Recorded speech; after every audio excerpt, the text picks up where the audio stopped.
Hello my dear students, welcome to my channel MR education চ্যানেলে তোমাদের সকলকে স্বাগত জানাই।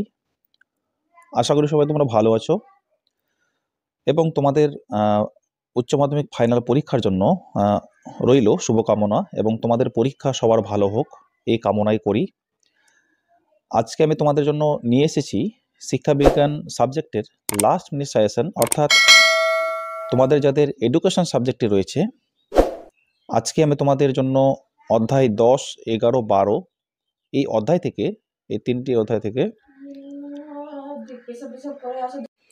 ইম্পর্ট্যান্ট এসএকিউগুলো আজকে আমি তোমাদের পাঠাচ্ছি।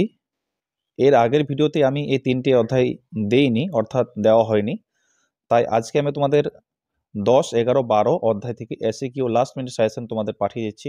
তোমরা প্রথম থেকে শেষ পর্যন্ত ভিডিওটি দেখতে থাকো, কেননা তোমাদের আজকের ভিডিওটি অত্যন্ত গুরুত্বপূর্ণ এবং ইম্পর্ট্যান্ট। দেখো, প্রাথমিক শিক্ষায় সর্বজনীকরণ 10ম অধ্যায়।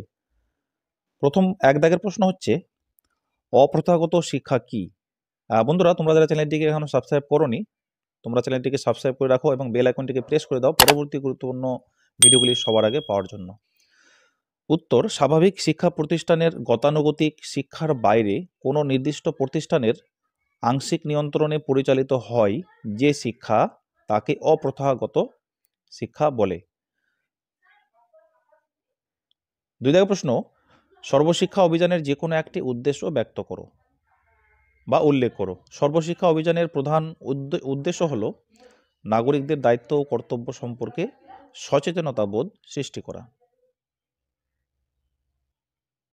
3 দাগের প্রশ্ন, বাধ্যতামূলক শিক্ষা বলতে কি বুঝো? ভারতীয় সংবিধানের 45 নং ধারায় 6 থেকে 14 বছর বয়সী দেশের সমস্ত শিশুর জন্য অবৈতনিক যে ন্যূনতম আবশ্যিক শিক্ষার কথা বলা হয়েছে তাকে বাধ্যতামূলক শিক্ষা বলা হয়। 4 দাগের প্রশ্ন, প্রাথমিক শিক্ষার ক্ষেত্রে প্রাথমিক শিক্ষার ক্ষেত্রে অনুন্নয়ন বলতে কি বুঝো? প্রাথমিক শিক্ষার ক্ষেত্রে অনুন্নয়ন বলতে বোঝায় শিক্ষার্থীদের বারবার পরীক্ষায় অকৃতকার্য হয়ে একই শ্রেণীতে থেকে যাওয়া। 5 দাগের প্রশ্ন, বয়স্ক শিক্ষার একটি লক্ষ্য উল্লেখ করো। বয়স্ক শিক্ষার একটি গুরুত্বপূর্ণ লক্ষ্য হলো পড়ালেখা, সাধারণ গণিত শেখা, 3Rs, জ্ঞান প্রকাশ এবং আরও লাভে শিক্ষার্থীকে উৎসাহিত করা। বয়স্ক শিক্ষাকে সামাজিক শিক্ষা বলে কে অভিহিত করেছেন? বয়স্ক শিক্ষাকে সামাজিক শিক্ষা বলে অভিহিত করেছেন মৌলানা আবুল কালাম আজাদ। 3Rs কি? 3Rs হলো রিডিং অর্থাৎ পঠন, রাইটিং অর্থাৎ শিখন এবং অরিথমেটিক অর্থাৎ গণিত। 8 দাগের প্রশ্ন, বয়স্ক শিক্ষার দুটি সমস্যা উল্লেখ করো। বয়স্ক শিক্ষার অন্যতম দুটি সমস্যা হলো উপযুক্ত শিক্ষকের অভাব, সাক্ষরতা সম্পর্কে সচেতনতার অভাব। সর্বশিক্ষা অভিযান কি?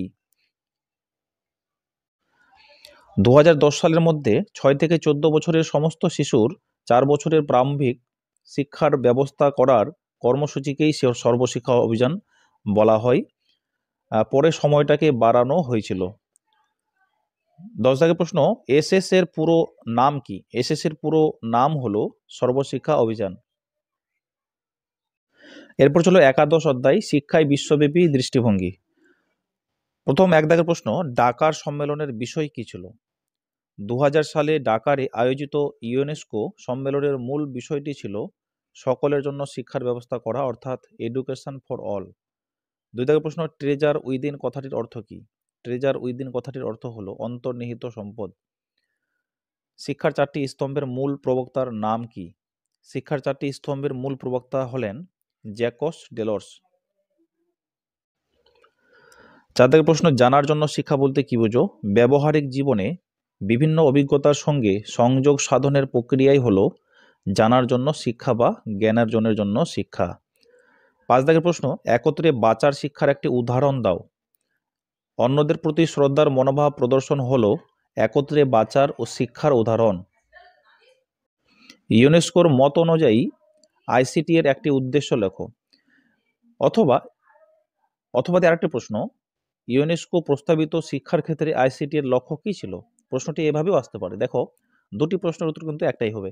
ইউনেস্কো প্রস্তাবিত শিক্ষার ক্ষেত্রে আইসিটি এর লক্ষ্য ছিল তথ্য প্রক্রিয়াকরণ অর্থাৎ পোর্টফোলিও অ্যাসেসমেন্ট, যোগাযোগ প্রভৃতি, অর্থাৎ প্রযুক্তি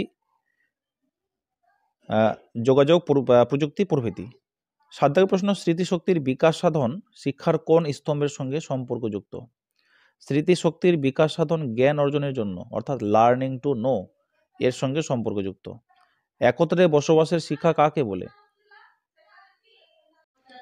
একত্রে বসবাসের শিক্ষা বলতে সকলের সঙ্গে মিলেমিশে এবং শান্তিপূর্ণ সহাবস্থানের শিক্ষাকে বোঝায়। আইসিটি এর পুরো নাম কি? আইসিটি এর পুরো নাম হলো ইনফরমেশন কমিউনিকেশন টেকনোলজি, অর্থাৎ তথ্য যোগাযোগ প্রযুক্তি। এরপরে 10 দাগের প্রশ্ন, ইউনেস্কোর পুরো নাম কি? ইউনেস্কোর পুরো নাম হলো United Nations Educational, Scientific and Cultural Organization. এরপর চলো 12 নম্বর অধ্যায়, শিক্ষায় প্রযুক্তির ব্যবহার। এখান থেকে তোমরা কোন কোন প্রশ্নগুলো পড়বে দেখে নাও। ডিটিপি এর পুরো নাম কি? ডিটিপি এর পুরো নাম হলো ডেস্কটপ পাবলিশিং। 2 দাগের প্রশ্ন, মেমোরি কত প্রকার ও কি কি? অথবা কম্পিউটারের স্মৃতি কয় প্রকার ও কি কি?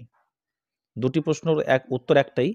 কম্পিউটারের মেমোরি 2 প্রকার, যথা 1 number primary memory, 2 number secondary memory. Next, ALU এর পুরো নাম কি? এএলইউ এর পুরো নাম হলো অরিথমেটিক লজিক ইউনিট। সিএআই এর পুরো নাম হলো computer assisted instruction. Next, pixel শব্দের অর্থ কি বা পিক্সেল শব্দের মানে কি? পিক্সেল কথাটির মানে হলো পিকচার এলিমেন্টস। এটি হলো মনিটরের একেবারে ক্ষুদ্রতম অংশ। নেক্সট 6 নাম্বার, কম্পিউটারের যে কোনো দুটি ইনপুট যন্ত্রের নাম লেখো।